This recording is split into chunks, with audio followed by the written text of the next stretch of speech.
Okay, cool. So we start with this little panel here. Oh my god, this is actually going to take way longer than I thought. So a flathead screwdriver is probably what you want for this one.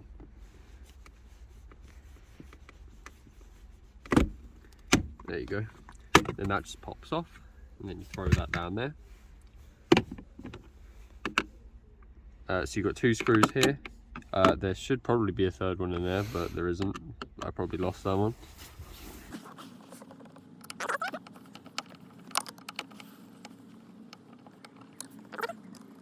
Then keep those 2 safe in a little coffee mate jar. So then you pull this little panel back, take this little thing out, and then take the lining out from the bottom, and then there's 1 screw underneath that. You've just got to pop off, and keep that one safe as well. And then over the end here, you've got this little pad. It's supposed to be easier than that. This little pad just pops off, pop out there. And then there's 2 clips underneath here. So you just pull those. Like that. You can hear it clip out. It sounds like it's going to break and it feels like it's going to break, but it's not, hopefully.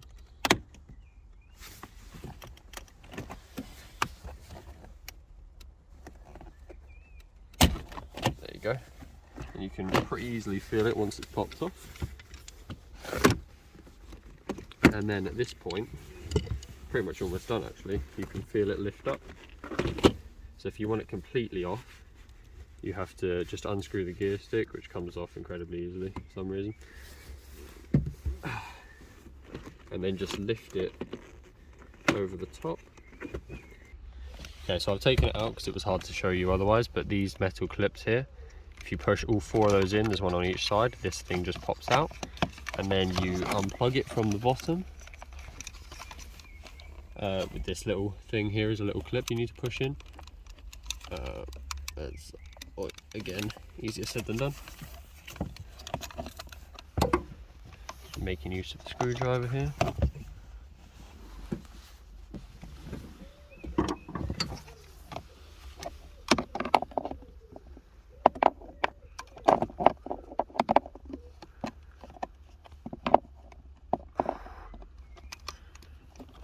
There you go. So now that's out. You've got your windscreen, the window buttons here.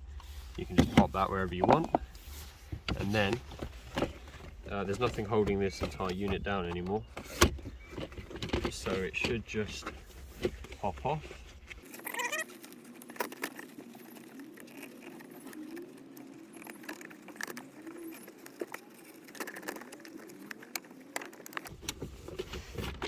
There we go. Hey. Now you got your entire center console off. You can see what that looks like under there. Got a nice little gear stick here. And now, while I'm here, I might as well show you how to get the radio out, because we're 90% of the way. So there's these 2 screws here.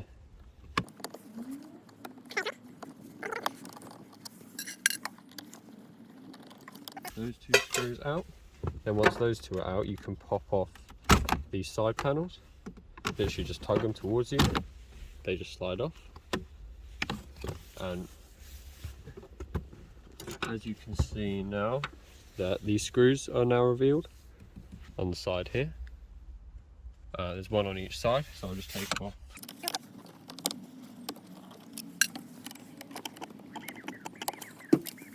And then, counterintuitively, you just pull it,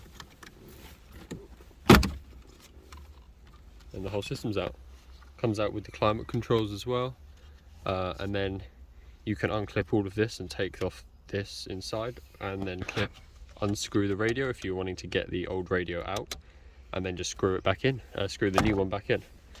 So it's actually quite a simple process.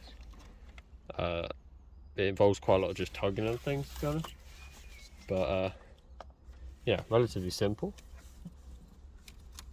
The cables back here are hella messy.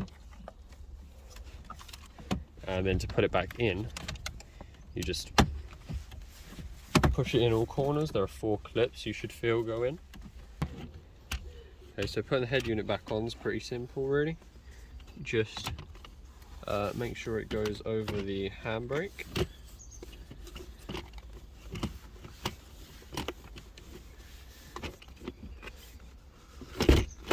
Like that. And then make sure this cable pops out. Grab your control-y thing. And you just clip the power back in. If you want to, you can turn the car on and make sure they work. Nice. And then you can just clip that into the head unit. Center console even, not the head unit. That all clips down. You can grab your gear knob. Screw that on there.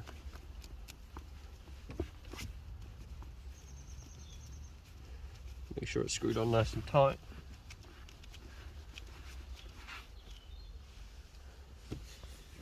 And then in the middle,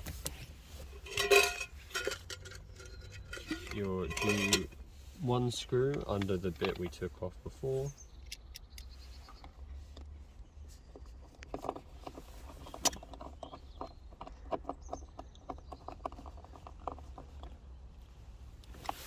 And then you can put back this funny pad thing and the cup holder separator.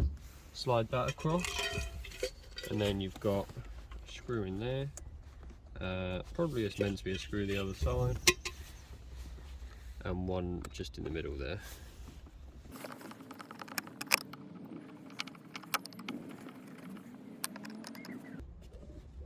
So now once that's in, just grab this last little bit of the puzzle.